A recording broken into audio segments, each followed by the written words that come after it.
Mullinger's Weekly Ramble. Hello, my friends. It is Wednesday, the 20th of November, and it is time for the 32nd ever episode of Mullinger's Weekly Ramble. And if this episode is landing when it should, on Wednesday morning, which is when I said it was, but actually the reality is that I'm recording this the day before, on Tuesday, the 19th of November. And semantics, details, you probably don't care. But if you are listening to this on the day of release, Wednesday, I am currently in the air, flying to British Columbia, to Kelowna, to perform in Salmon Arm tonight. Tonight being, if it's Wednesday, you get the gist. So yes, tomorrow morning, i.e. this morning, if you listen to this on Wednesday, this is ridiculous. You could be listening to this anytime. You could be listening to it today, meaning Wednesday, even though it's actually Tuesday, or you could be listening to it in a week or 2 weeks, or maybe in years to come, or maybe something terrible's happened, and I've disappeared from the universe, and this is the last recording of me. That's me getting conspiratorial, because I have just finished watching the second season of The Diplomat, which, oh my goodness, I mean, what a finale. Now, I don't want to big up a show too much or oversell it, but I will say I have not enjoyed a show as much as I've enjoyed The Diplomat in a long time. Now, I am not prone anymore to binging. I'm prone to binge drinking, but I'm not prone to binging TV shows anymore. I used to be, but I guess I'm just a bit too busy now. And every now and again, I might watch a couple of episodes of the show or fall asleep on the couch in front of it or whatever else. But I am gobsmacked with how much I loved The Diplomat. I'm enjoying it or have enjoyed it as much as I kind of remember enjoying like 24 back in the day, 20 years ago. It is very similar to 24 in many ways, in the kind of, I guess, in some ways, the ridiculousness of it, but also the depressingly, possibly, reality of it.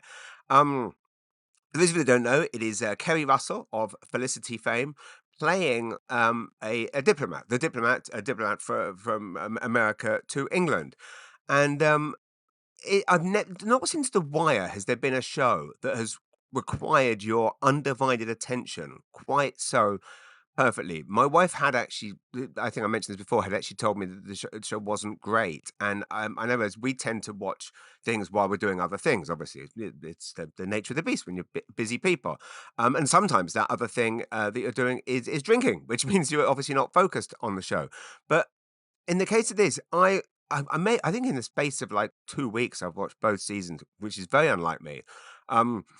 It is, I mean, the end. I mean, the ending of the set. But what kind of made me give it a go was reading a review on The Guardian. I chanced it was a review of The Guardian, British newspaper, The Guardian, my Bible in many ways.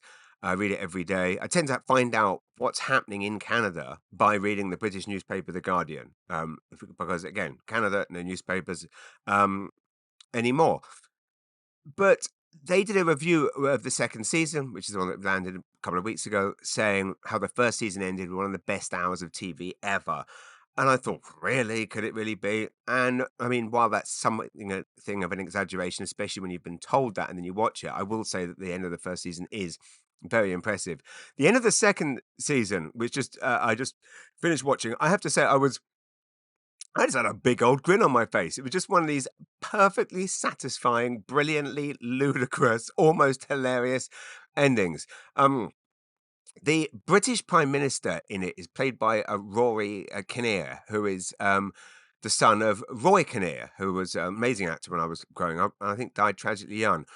This is not the first time that Rory Kinnear has actually played a Prime Minister of England. For those of you that don't know, he actually played the Prime Minister of England in the very first ever episode of Black Mirror. Now, Black Mirror is obviously now a global cultural phenomenon, thanks to Netflix picking it up. But along with shows like Top Boy, which Netflix also picked up and turned global, Black Mirror started off as it was a small British show on Channel 4, also like Top Boy. And I remember when Black Mirror started, because Charlie Brooker and Annabelle Jones, who created it, well, first of all, I did a shoot with Charlie Brooker. Charlie Brooker was a TV critic for the Guardian, actually, and was just the most hilarious, brilliant, witty, scabrous. I mean, he would roast. He was, it was absolutely hilarious. He wrote TV reviews funnier than most stand-up comedy routines. Just absolutely brilliantly skewering every show from highbrow to lowbrow.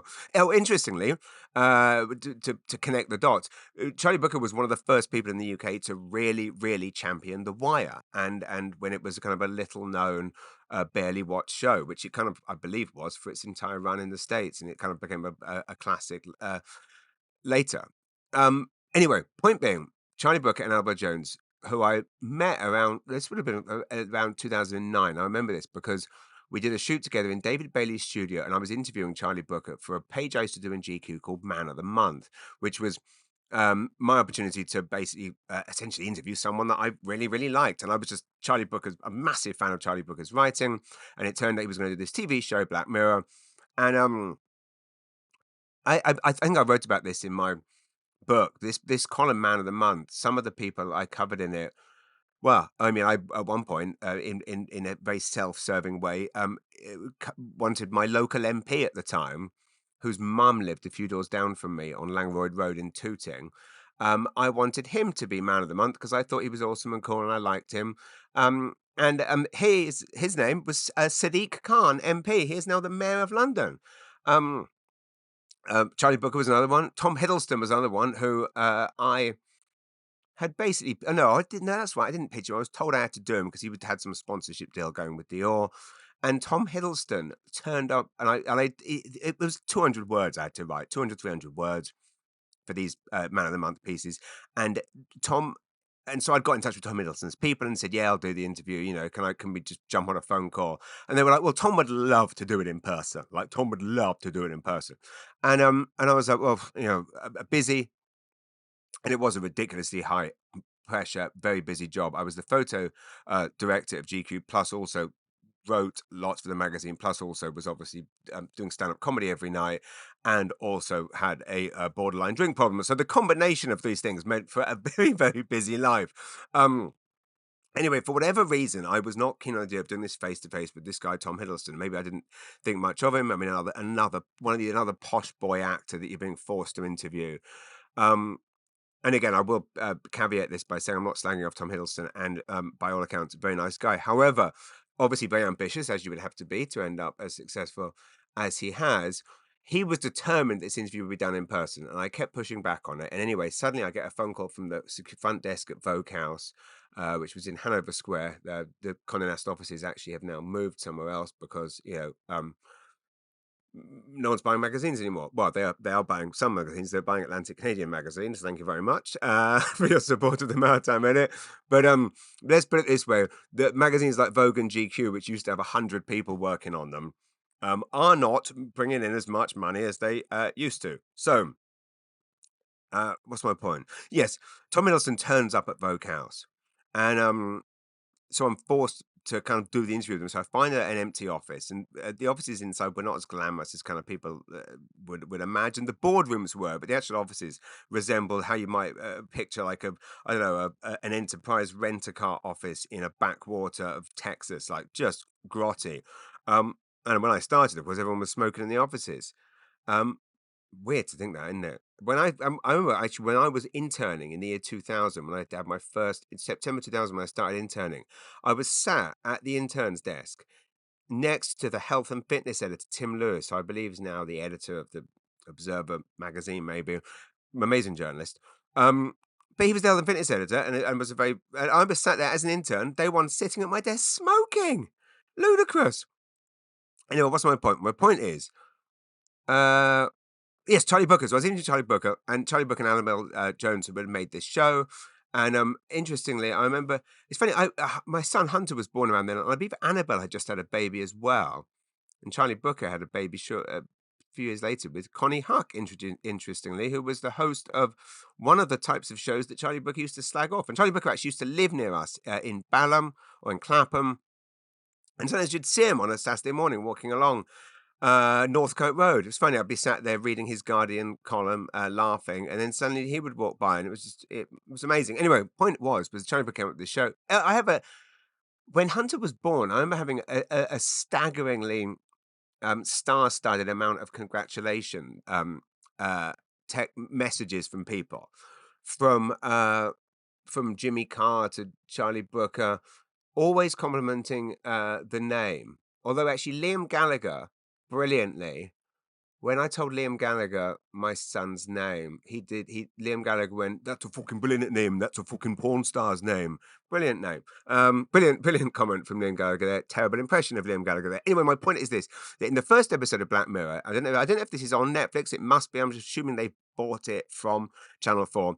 In the first episode of Black Mirror, there is a scene where basically the plot is the British Prime Minister is kidnapped and or basically forced to have sex with a pig, live streamed on TV. Now, obviously, after the Jake Paul Mike Tyson fight on Saturday night, the day in which a prime minister is forced to have sex with a pig on live TV is not that feels like that's not far off. If Netflix thought they could get some subscriptions from a prime minister having sex with a pig, you know they would do it. I mean, this is the world. This is of course the phrase. This is like an episode of Black Mirror has become so ubiquitous as a phrase.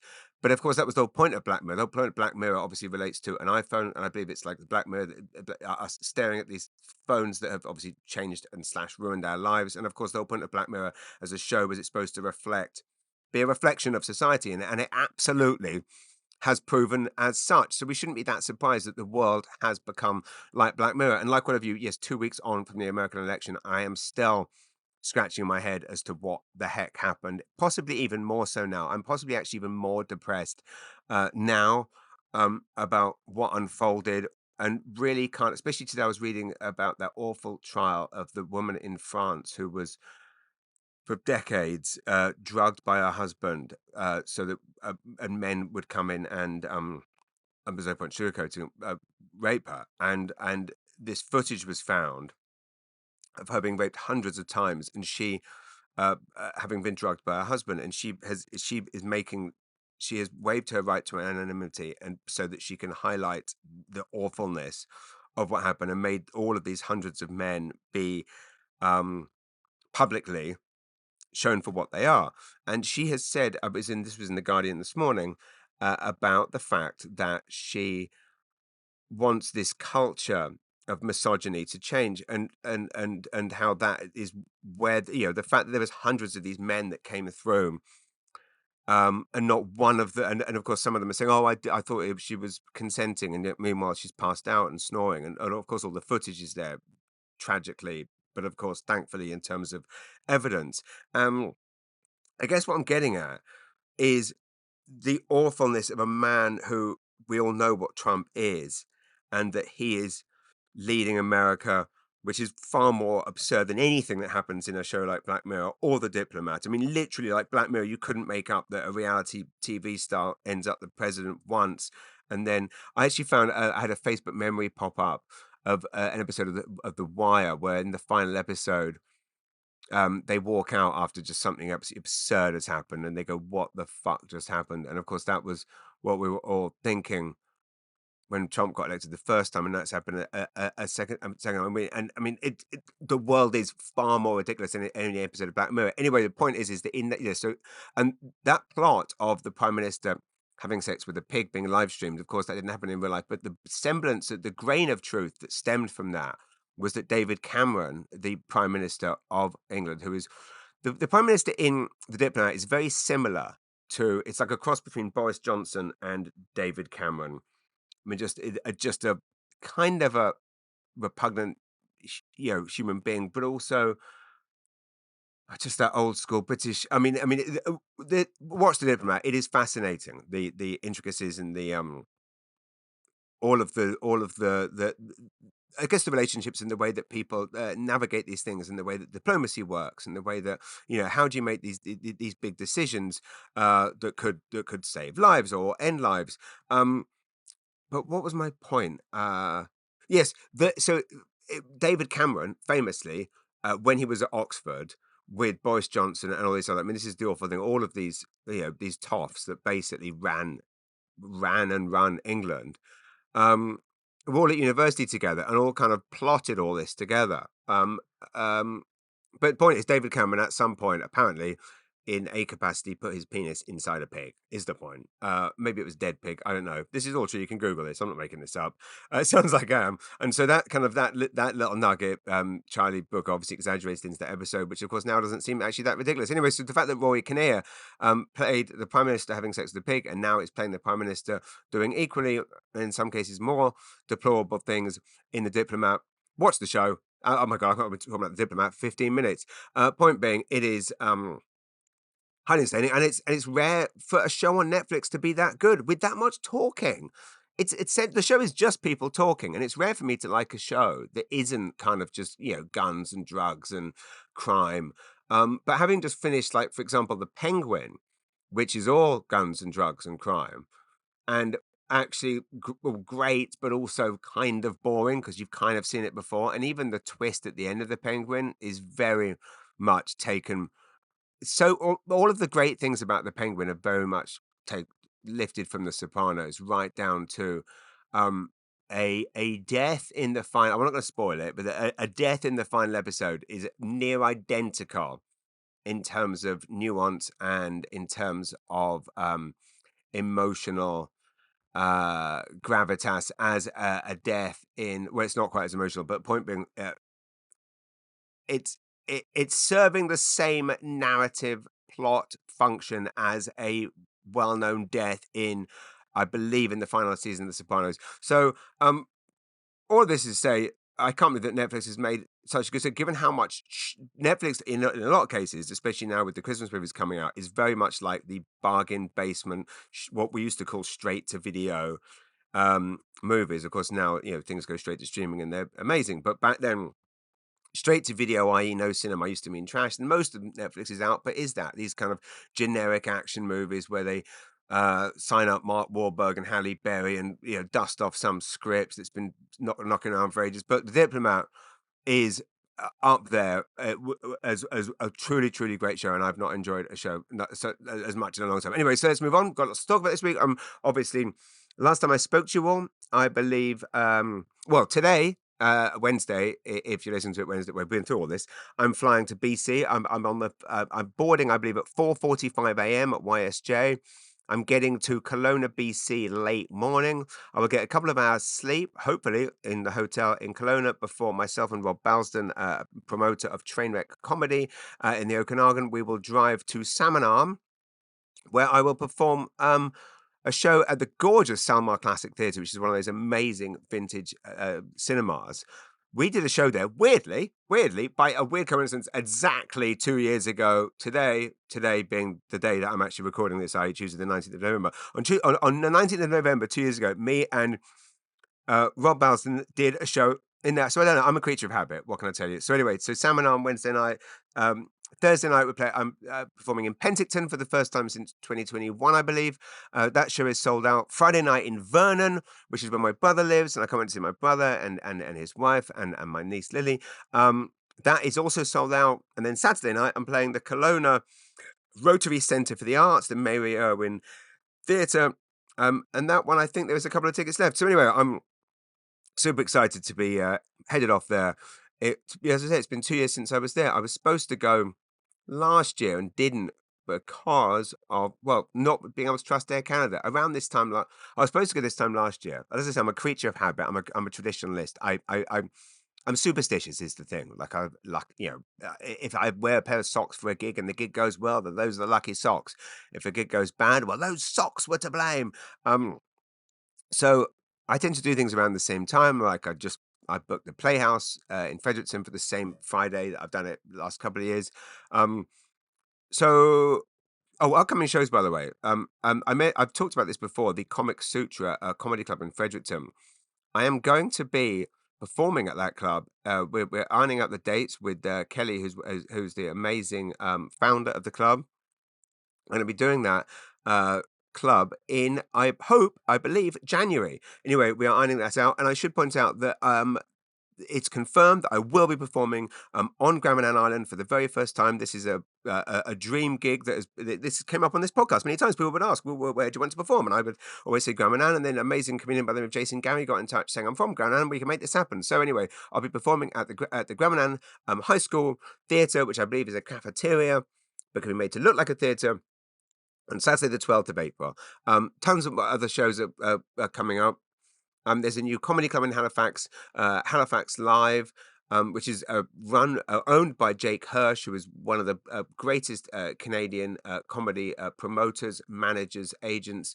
He is the founder of Williams Hirsch Management. He's based out in Alberta, and he's opened a club in Halifax, and they've had Todd Barry there. They've had so many great people there. Ryan Belleville. I'm playing there in February. So anyway, lots of shows coming up. I'll try and get them all on the website.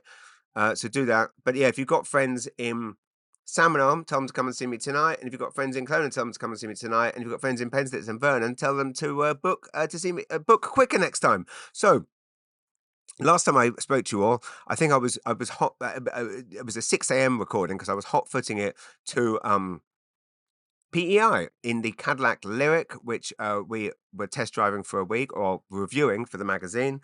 Had a wonderful time with the Lyric. As you know, we are a one car household, and we have an electric car. So although obviously on long work road trips when I'm on the road, I am renting a car. But I am a great believer in electric, even though I know nothing about the. I can't tell you if it's people say it's not better for the environment because the batteries die. Blah blah blah blah blah. I don't know any of that stuff. Although very weird.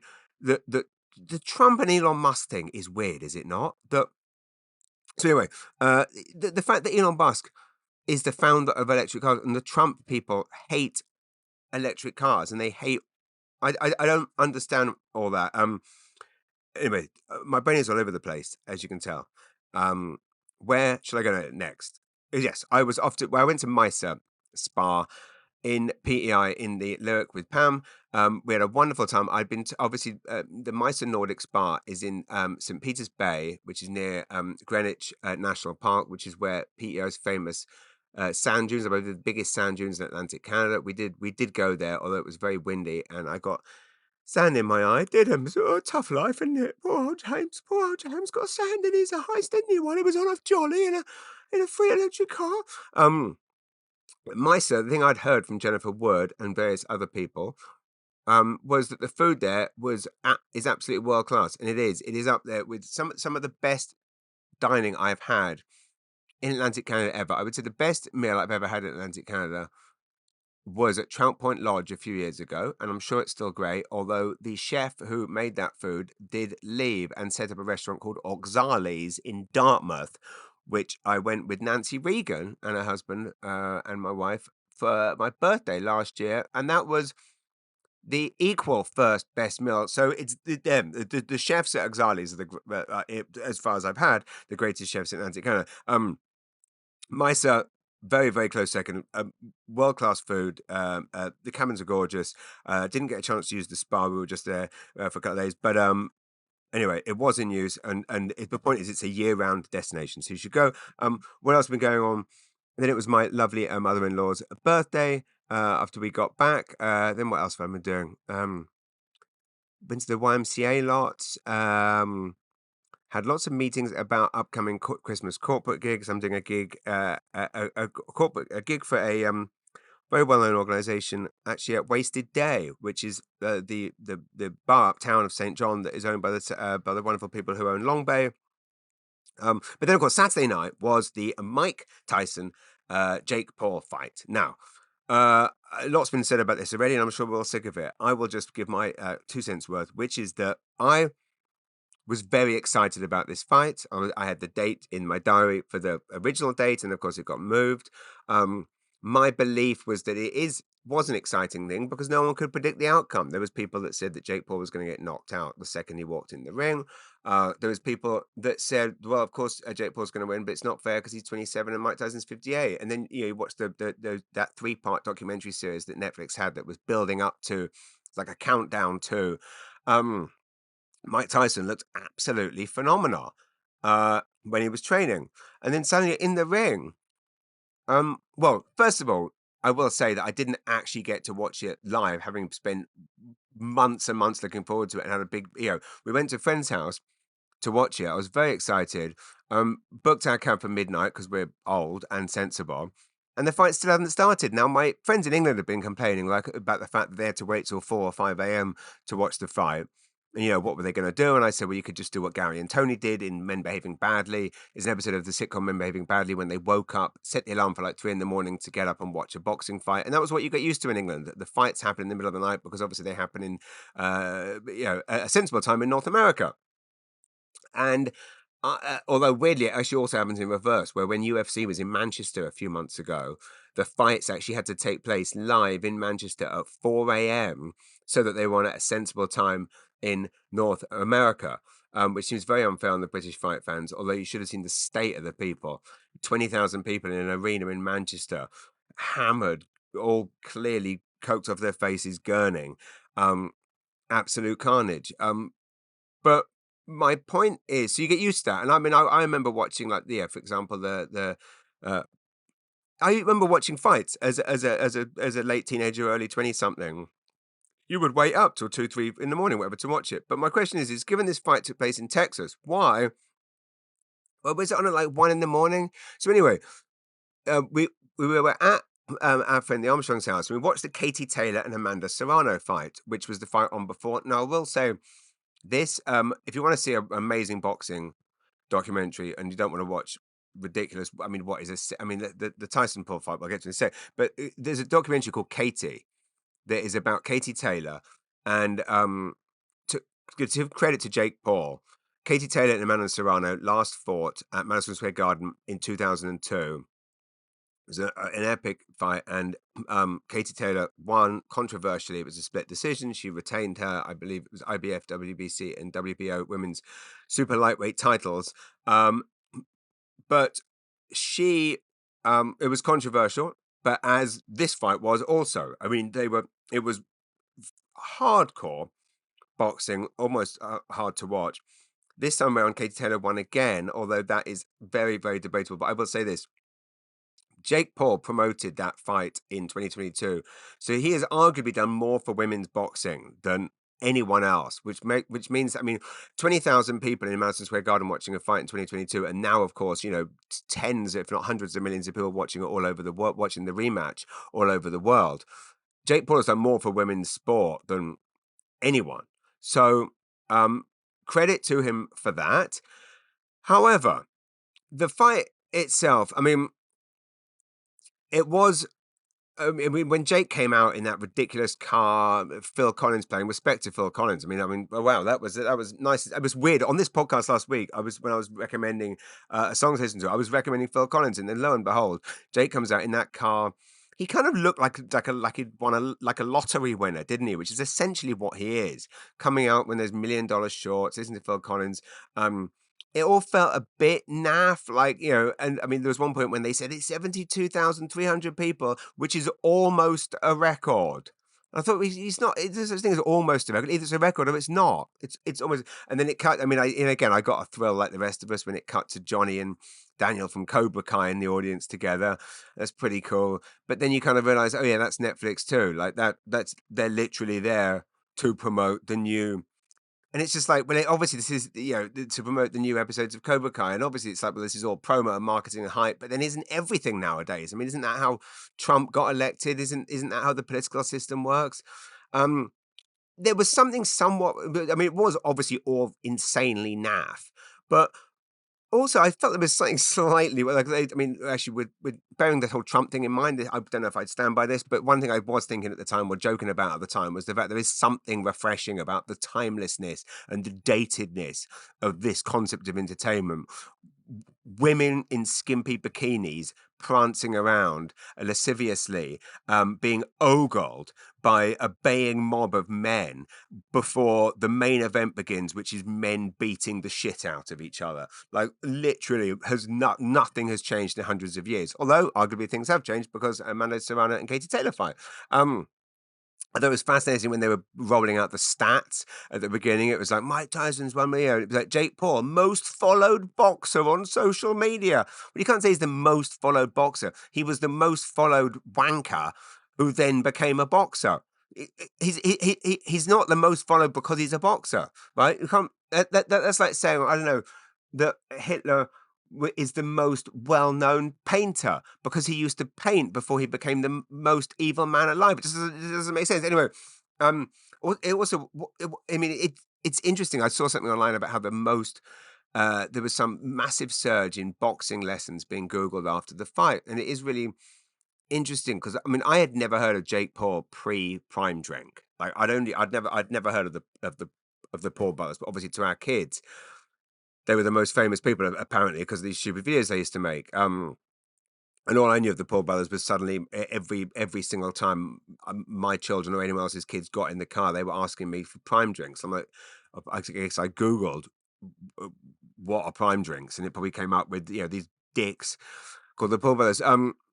But yes, it was interesting seeing Jake Paul's entrance, then seeing Mike Tyson's kind of understated solo entrance, so much classier.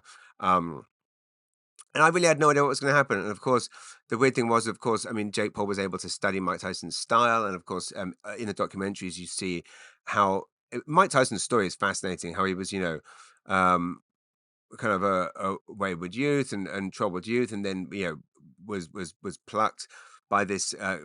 Is his name Cus D'Amato, a trainer who taught him how to fight and taught him this technique, which was, that kind of style where you avoid the punches uh and then wear them out and then wallop them, make them miss, make them play technique or something. um but then something didn't kind of add up, right? I mean, it's like Tyson came out swinging but then stopped, completely stopped. It was like and at one point he thought, okay, he's gonna overpower Jake, and then he just stopped, which does lend some credibility to the theory that it was rigged. Although and then at the end, Mike said that Jake was a very good fighter. I mean, Jake had 78 punches landed. Mike had 18 punches landed. It seems weird. Like, watching um, Rosie Perez, bizarrely, was one of the commentators, and she said at the very end, "I'm just not surprised." Oh, really, Rosie? Really not surprised. Well, thanks for that. I don't know. My takeaway from it all was, it is what it is. It was entertainment. It's entertainment. The fight was nowhere near as kind of one-sided as any of us thought. I mean, I guess to the point is that Mike Tyson was bankrupt a few years ago, had has basically very little to his name, and now he has, I believe, $20 million, although Jake Paul made 40 million. I mean, it's all about money. And then, of course, obviously on Saturday night there was the UFC fight, John Jones v Steve Miocic. Now, John Jones is often called the GOAT of UFC. I am tempted to say that I am going off UFC due to the fact that it is essentially become like a bloody Trump rally. Did you see, like, Trump comes out to a hero's welcome at these events. Now, granted, I mean, I cancelled my UFC Fight Pass subscription, and I will never pay for another pay-per-view UFC. I mean, not least because it's like, Dana White, bit of a scumbag, obviously. Although, and this is the weird thing, is that, I mean, what Conor McGregor's been accused of, and then you know, and John Jones, after he wins the fight, he does the Trump dance, and he points at Trump. I mean, Trump could not be getting more love. The whole UFC, there was actually footage circulating of Trump in there, and a whole stadium of 20,000 people chanting USA, USA, just worshipping at the feet of their master. And then it cut to footage of either UFC in Edmonton or Toronto, but it was everyone shouting that chant, F Trudeau, F Trudeau. And it's just, I don't know, it's a bizarre thing. And again, I can't really speak much to politics about what's going on in Canada, other than the depressing, well, the fact that Trudeau is now kind of backtracked on his kind of, he's basically kind of going for that kind of right-wing approach of no more immigrants. Now, I get that the immigration debate is a very tricky one, because often it is branded as such that if you even question any amount of immigration, that is considered a racist thing. And yet, meanwhile, people in America are so angry about illegal immigration, and of course legal immigrants also are very angry about it because they go through lots of hoops and effort to become legal. As I know from immigrating to Canada, it's not easy to immigrate to another country, so people understandably don't like people doing it illegally, although there is obviously a vast gulf difference between people doing it illegally and people doing it illegally because they have to escape atrocities in their own countries. Far bigger conversation than I can cover. But I do find it depressing watching UFC and realizing that this is just a one big Trump loving, and just sitting there watching it, going, "Oh, there he is. There's the guy that was just elected president of America a few weeks ago, sitting in the front row, convicted felon, rapist, racist, and 20,000 people are worshipping him, and he's sat there watching uh, John Jones beat the shit out of someone. John Jones. I googled him because I thought, it seemed, I like the idea of athletes being good people, and I googled his story, and it was he apparently was in a hit and run accident, injured a pregnant woman, fled the scene, wife beat him. Again, everyone's entitled to move on from things, but there is a pattern here between the Dana Whites, the John Jones, the Conor McGregor, the Donald Trumps. These people all. I mean, I don't know anyone that has. There's no one in my circle of friends who's as far as I'm aware, beaten up their partner or again and again. You're in a violent sport anyway, but then you also then it turns out that you kind of are known for bashing the people's backs of people's heads, which is illegal, and poking their eyes.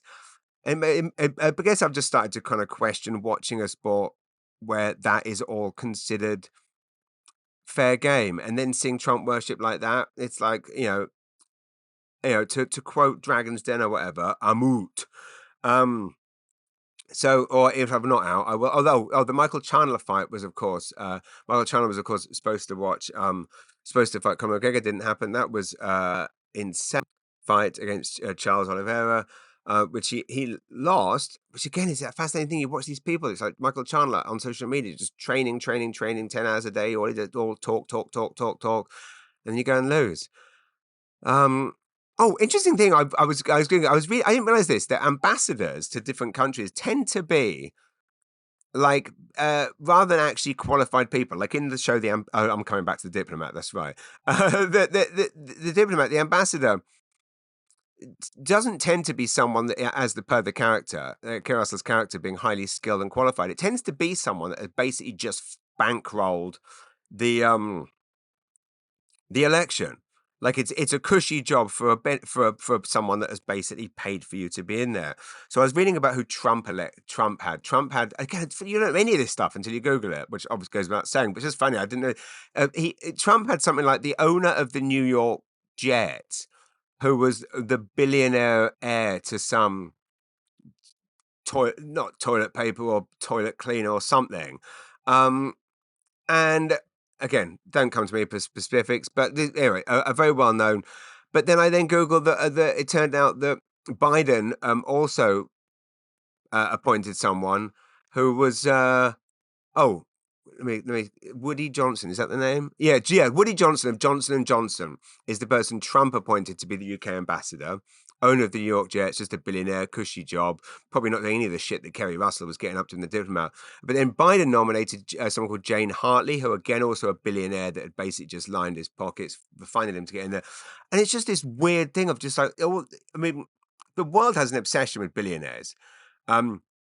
But America just seems to, like, Trump's greatest trick seemed to be to convince the American people he was protecting them from this elitist enemy, when all along, spoiler alert, it's him. I mean, the fact that people truly believe that Trump has their best interests at heart, a billionaire who's appointing other billionaires and lining the pockets of other billionaires, and yet it's the working people are convinced. But then, I mean, I also, to be fair to them, I understand why they might not necessarily think that the Democrats have their, I don't know, this. It's funny how the UFC has become so politicized, right wing politicized, but yet when any sport had anything remotely resembling what would be deemed a liberal, or to put it in inverted commas, to use their lingo, woke cause, like, for example, I don't know, a football player getting down on one knee, or someone wearing a Black Lives Matter,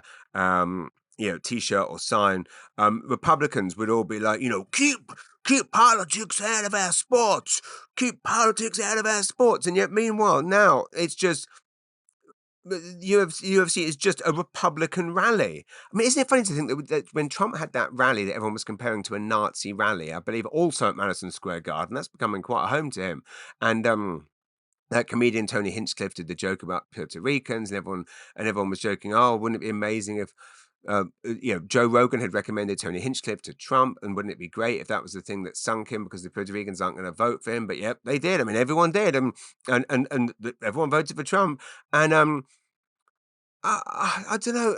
It just, to me, I tell you what, seeing all of this go on when it just used to feel to me like most people were inherently good, and seeing Trump be elected and the joy that Americans seem to have for that, it just doesn't feel like that anymore. Although I will say um,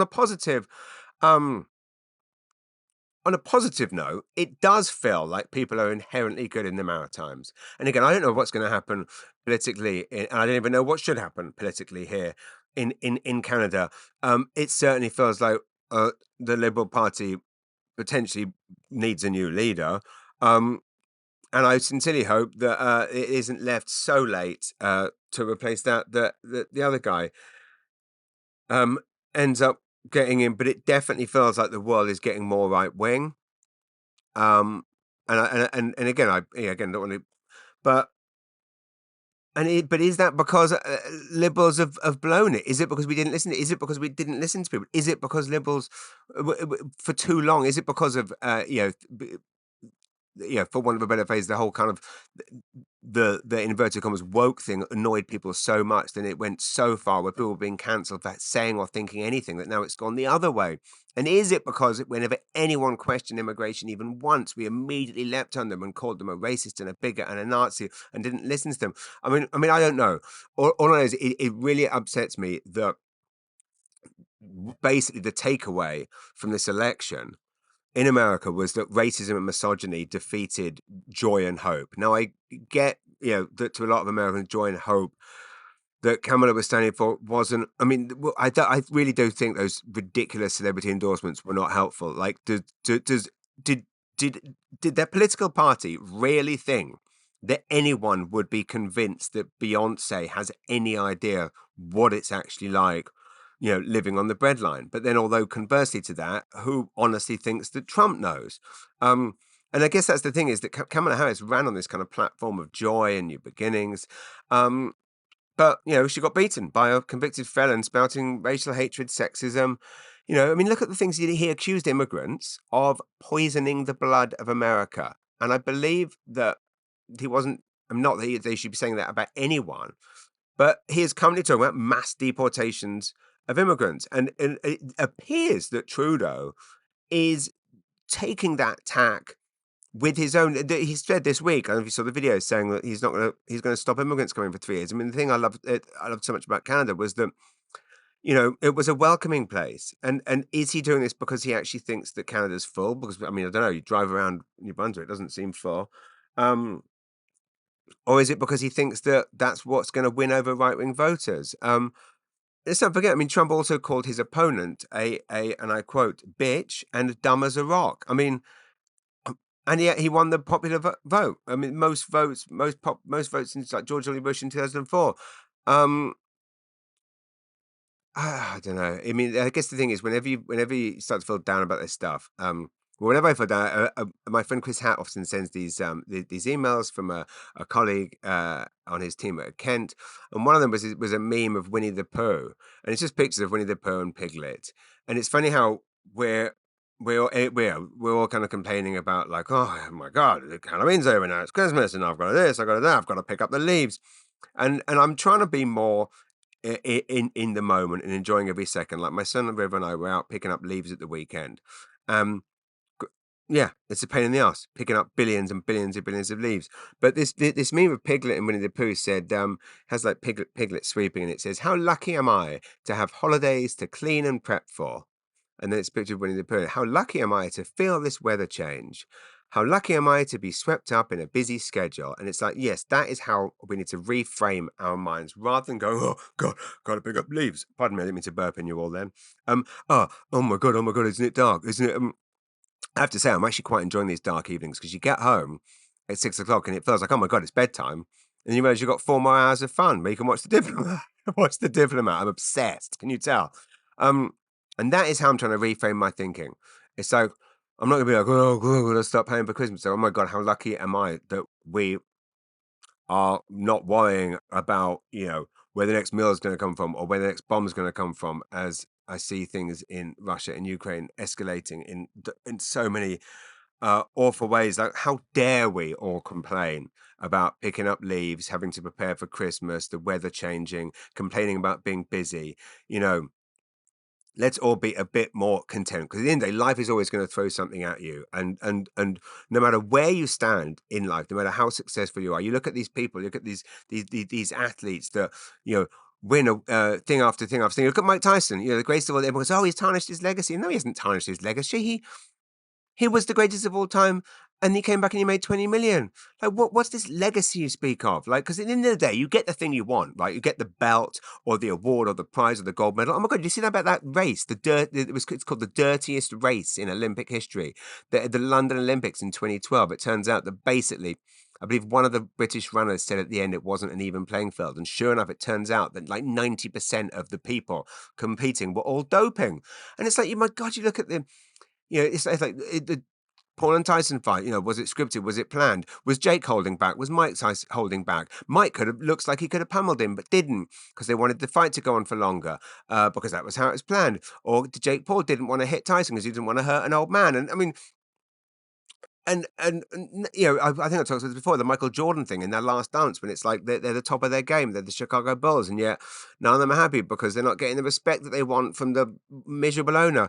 And then you get the belt you want, you get the trophy, you get the gold medal, you get the sitcom, you get the festival, you get the gig, you get the movie, you get the TV show. And for a brief moment, you're living your dream. But then something else will happen in your life to make you realize that it isn't important, and that you're fucking up elsewhere. And what's the point of it all? So, like you're never gonna be. No, I would say you're never gonna be happy if you are just chasing those things and putting all of the be happy out there picking up the leaves, is what I'm trying to say.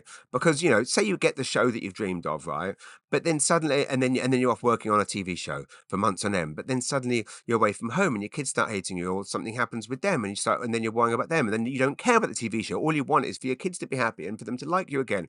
Or conversely, you have the perfect family life at home, happy family, but you're depressed because you let your career go off the skids, and you fail because you haven't achieved anything, and you only get one life, and now it's just at home, and you feel like a loser. Or you have a good life at home and you get the dream show and it doesn't get picked up for a second season, or it gets bad reviews, or it gets all good reviews and no ratings, or vice versa. Or you win all the awards and you're the happiest person in the world, but then you stop winning the awards and you're sad because you didn't win the awards. What I'm trying to say is, I'm possibly.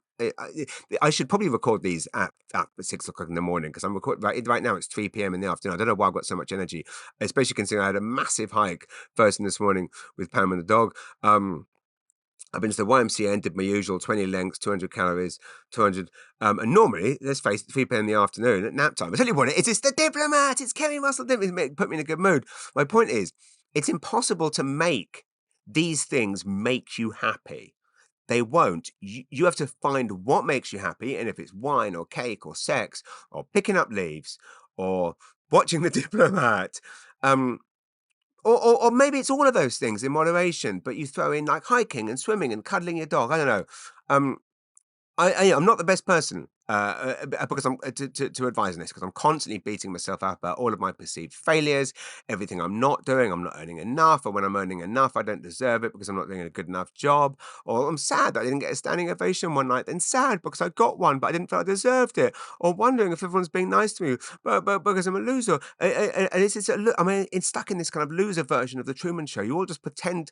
Anyway, what I'm trying to say is find joy in the moment. Be more Winnie the Pooh.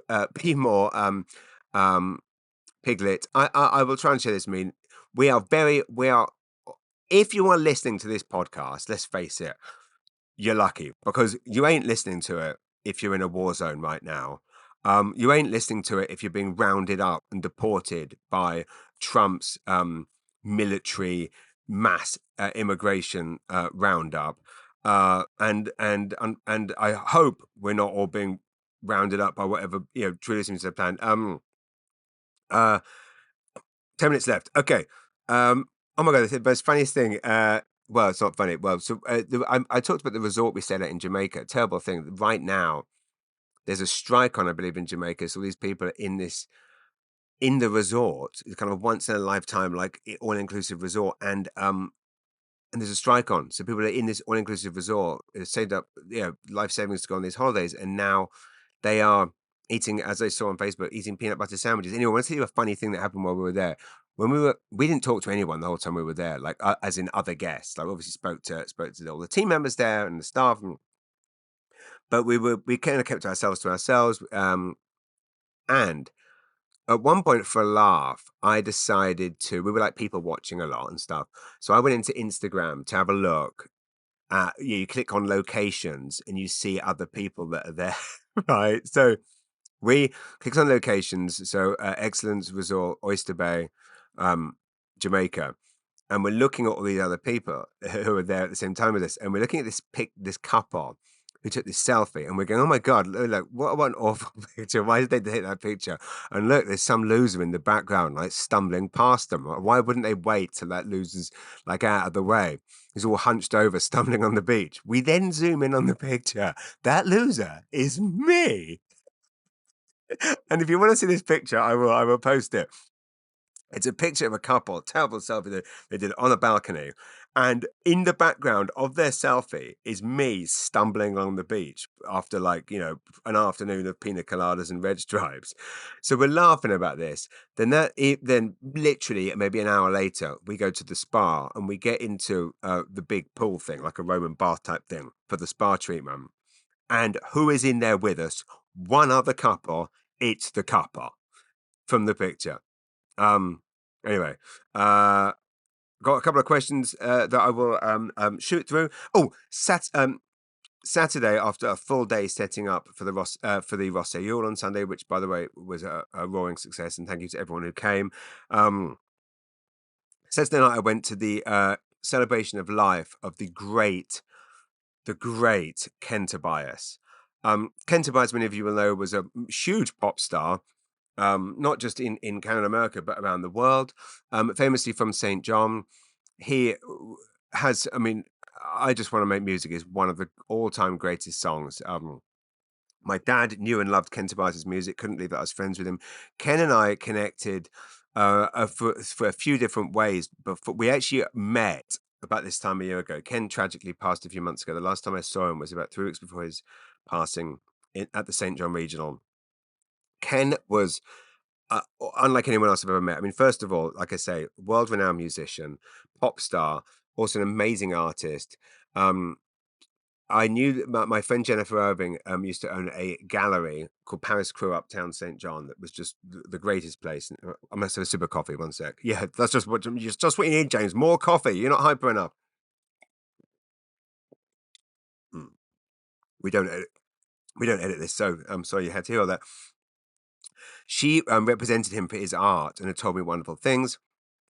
And around the same time, amazing journalist Charisse Letson had pitched the idea of interviewing Ken. So anyway, Charisse interviewed Ken. She was very close with him for the magazine. Sean McGrath took the pictures. Ken and I never met. We used to send each other messages. I was a huge fan of his, and he was very kind about my work. He did a painting of me, and we finally met this time last year.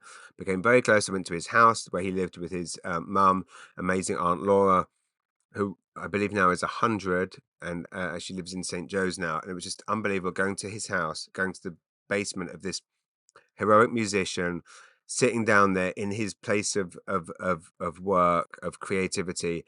Aunt Laura made the most delicious Christmas cake. Anyway, Ken tragedy passed, and Saturday night was his celebration of life that his friend Danny organised, and it was the most special, magical celebration.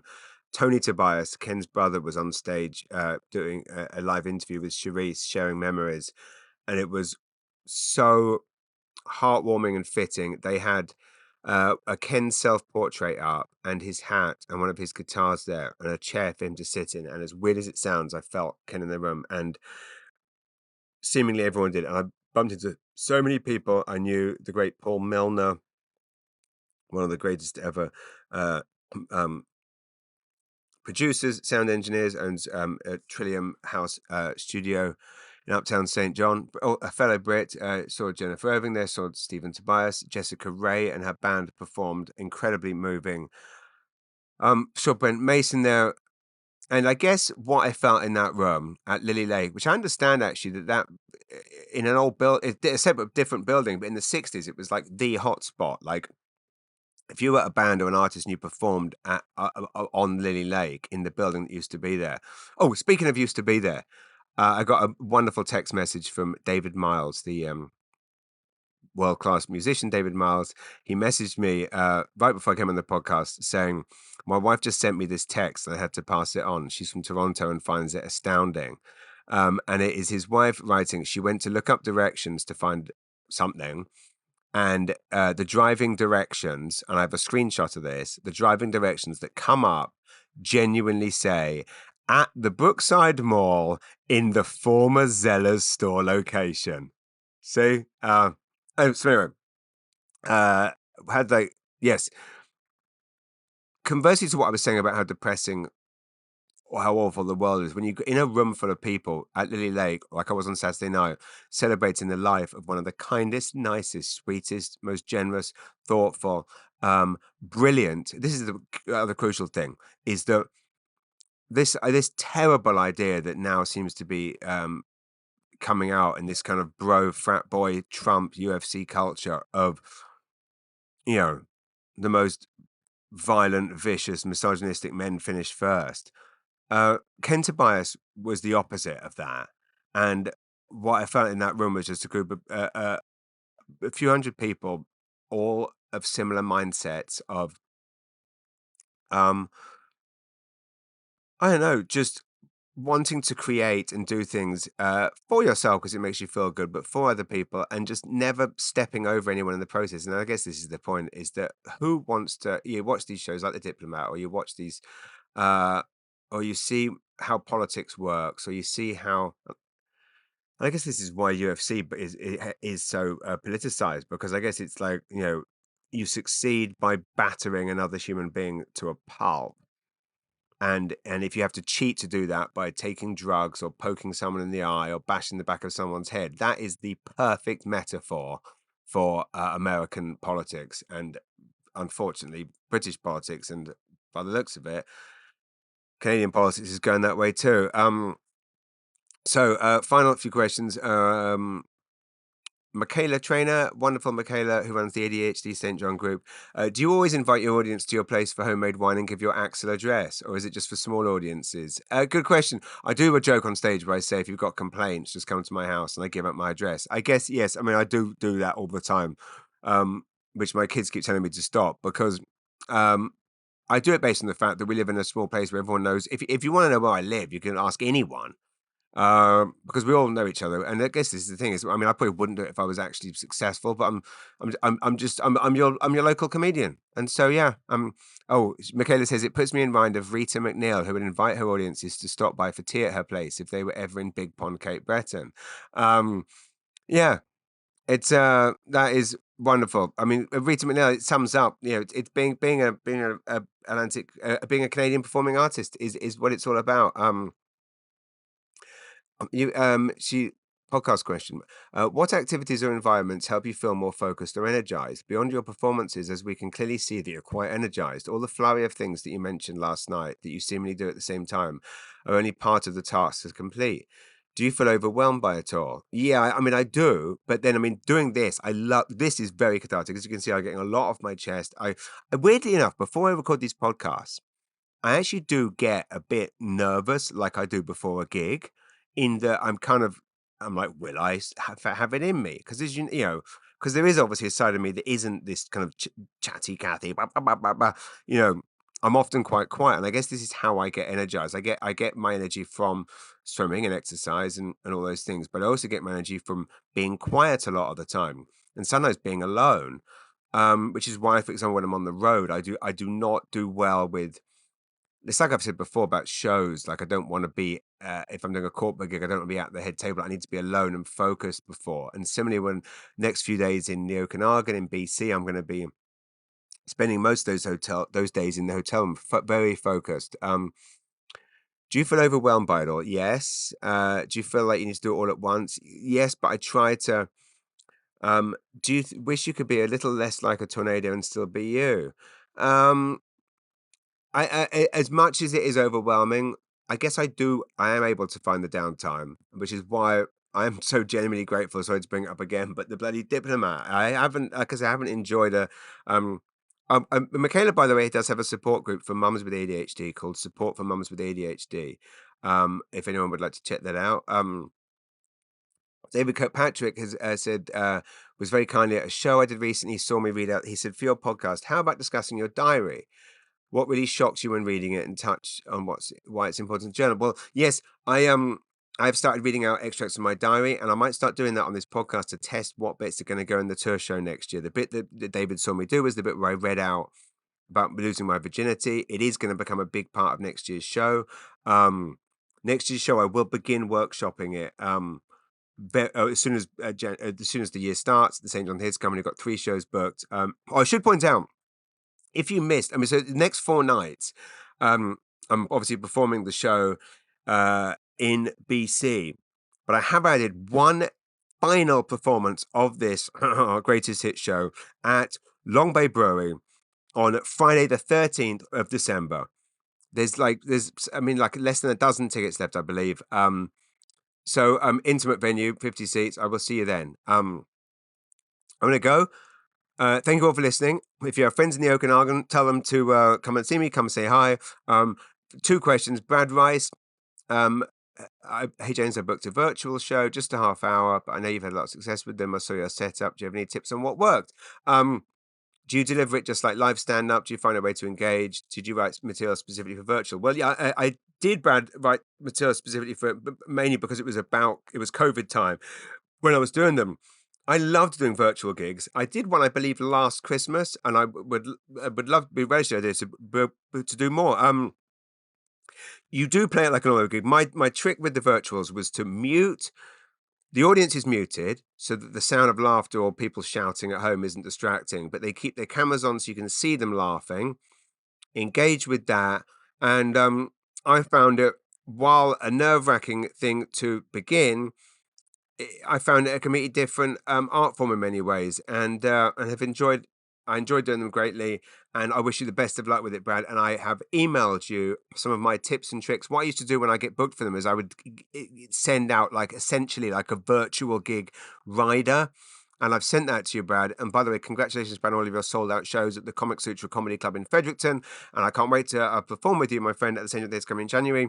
I will also mention Kive Lucas is putting on a show this Saturday night in Hampton for a local kid with muscular dystrophy. And I have to say, this is an amazing cause and an amazing show. Caitlin Dean, the wonderful Caitlin Dean, is the host. Martin Bellmaster, Jacob Tobias, and Jason Gary, and Kive are performing. It's kind of an incredible initiative, Bad Words for a Good Cause, where they put on great comedy shows for good causes, and not just good causes, great causes. It's at the Red Brick Pub and Eatery. Tickets are only $15. So please support that. All the money is going to Hampton Youth with Muscular Dystrophy. Show starts at 8 p.m. I think that is everything. I'm reading. Funny enough, I'm reading 2 books about Rothesay right now. My dear friend Joanna Carson Skeed, who many of you will know is a local hero, an inspiration for so many reasons. Also, just one of the nicest people you can ever. One of those people that just seeing her cheers you up. She was very heavily involved with, I believe, what was called the SD Art Initiative, where children would be taught to create art. And I will say that one of the proudest moments of my life was when both of my sons went through her incredible SD Art Initiative program, which she taught, and had their work displayed in local businesses. I believe Hunter had his painting displayed in RBC in Rothesay or Quiz Pam. Still don't know which one it is. And River had his displayed in Tandy's. And Joanna's her husband Scott and I used to do the pancake breakfast at K Park, which I'm going to miss doing this year. Last year was my final year. But her mum, the amazing Jude Carson, has written a book with her friend Gretchen called Rothesay, New Brunswick, the First 150 Years. It is a ginormous tome, which it's the book I've been looking for my entire life since moving here. Pictures and stories and aerial and vintage and I mean, just absolutely an indispensable guide. If you have any interest in the history of Rothesay, it is all in here. And as someone who's obsessed with local history, someone that's obsessed with local, it is. I mean, it's literally the definitive guide to Rothesay. And oh, by the way, the Rothesay train station that I posted a picture of, the station house, which is one of my favorite buildings anywhere in the world, has been bought and is now actually being rented out to artist studios. So check that out. The other book I'm reading is actually about James Renforth of Gateshead, who was, of course, the champion sculler, who I was very kindly given this book by Mark Basudo, who wrote the feature on James Renforth for the last issue of the magazine. So I'm reading a book on Renforth and a book on Rothesay, even though I still don't know where Rothesay begins and Renforth ends, and vice versa. Thank you for listening. This has been Mullinger's Weekly Ramble. I hope you've had as much fun as I have. You do realise that I speak so fast that you basically had 3 hours worth of. That's a good point. 3 hours worth of podcast in 1 hour. Brad, that's a good point. One thing that I became very aware of when I wrote material for virtual gigs during COVID, then took the material on the road, is that be prepared for the fact that what is 30 minutes on stage is not 30 minutes in a virtual, because in a virtual, because they're muted, you might wait a second for them to stop laughing, but you're not waiting very long. So in a real gig, when you do the punchline and they laugh for maybe 20 seconds or 30 seconds, whatever it is, that's a long time. And the sound of laughter is filling the room. When it's silence, because you can see them laughing, but they're not, you keep going. So what I found interesting was that what was my 45 to an hour virtual set actually did translate into 2.5 hours of live material once placed into a live setting with actual audible laughter. So there you go. So basically what I'm trying to say is when you take your 30-minute set and you do it virtual, you're going to find that you might need more than the normal. No, vice versa. Yes, because it's going to be less because there's not the laughs. So what's 30 minutes on stage is going to be less in virtual because there's not the laughs. You get what I'm saying? Thanks for listening, everyone. Email your questions for next week's episode to comedy@jamesmullinger.com. I will be in the Okanagan. Maybe, by the time you're listening to this, I will be there because it's Wednesday that you're listening to this. If you're listening to this Wednesday 20th, but actually right now it's Tuesday, and I'm signing off. It's Tuesday, November 19th at 3:23 p.m. Lots of love. Enjoy the Diplomat. Thanks for listening. I love doing this, and I really appreciate you all listening. This is often the most fun I have all week. How sad is that? What's the most fun you had this week? I was sitting at a desk talking to myself for an hour and 8 minutes. You're a bloody loser, Mullinger. Yeah, I am. Okay, love ya. Bye. Mullinger's Weekly Ramble.